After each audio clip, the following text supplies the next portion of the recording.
අද මම අරගෙන ආවේ ගෙදර ඉතුරු වෙන බත් වලින් හදන්න පුළුවන් රසවත් කෑමක්. අද අපි මේක ටිකක් වෙනස් විදිහට තමයි කරන්න හිතාගෙන ඉන්නේ.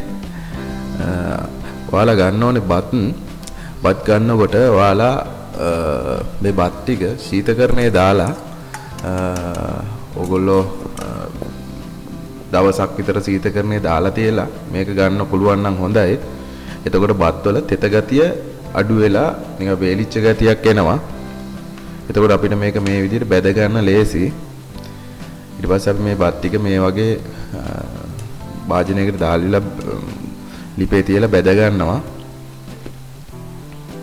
අපිට ටිකක් වෙලා යනවා මේ වැඩේට.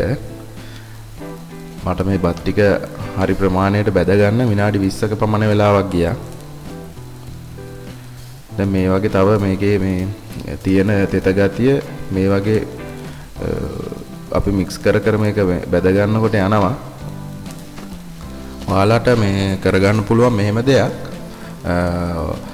අපිට මේක ටිකක් බැද ගන්නවට වැඩිය ඕගොල්ලෝ ඉතුරු වෙන බත් ටික සැරින් සැරේට එකතු කරලා ශීතකරණයේ දාලා එකපාරම බැද ගන්නවා නම් ඕගොල්ලන්ට යන වෙලාව ඉතුරුයි. දැන් මේ විනාඩි 15කට විතර පස්සේ දැන් බත් ටික හොඳට බැදීගෙන එනවා.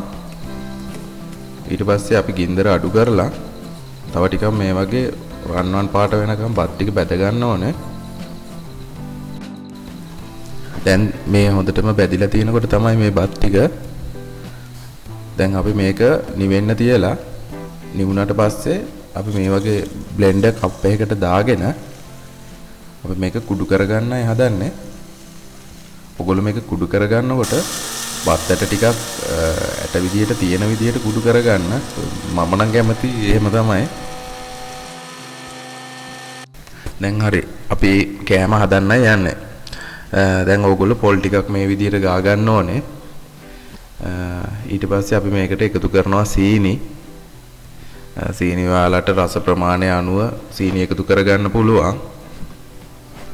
ඊට පස්සේ අපි මේකට ලුණුත් එකතු කරගෙන මේම හොඳට අනා ගන්න ඕනේ.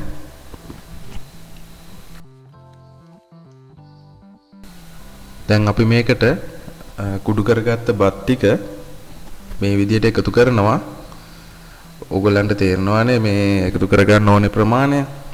මම මෙතන ප්‍රමාණ කියන්නේ නැහැ. ඕගොල්ලන්ට කැමති ප්‍රමාණයකට ප්‍රමාණ විදිහට එකතු කරගන්න පුළුවන් මේක. එකතු කරලා මෙහෙම මික්ස් කරගන්න.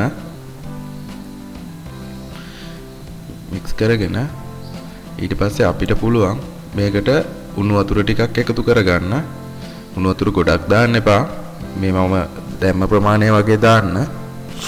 එතකොට මේක අපිට හොඳට ගුලි කරගන්න පුළුවන්. තෙත ගතිය ටිකක් තියෙන ඉන්න. ඊට පස්සේ ඔයාලා මේ විදියට අතින් මේ වගේ ප්‍රමාණය ගුලි හදා ගන්න. ඉතින් අපේ ගොඩක් ගෙවල් වල බත් අපත යනවා. ඒ අපත යන බත් ටික එකතු කරගෙන මේ වගේ රසවත් කෑමක් හදා ගන්න පුළුවන් නම් ඕගොල්ලන්ට කොච්චර ඉතිරියක්ද කියලා හිතා ගන්න පුළුවන් නේද? ඉතින් මේ කෑම හදලා බලලා කොහොමද කියලා අපිට කමෙන්ට් එකක් දාලා යන්න අමතක කරන්න එපා.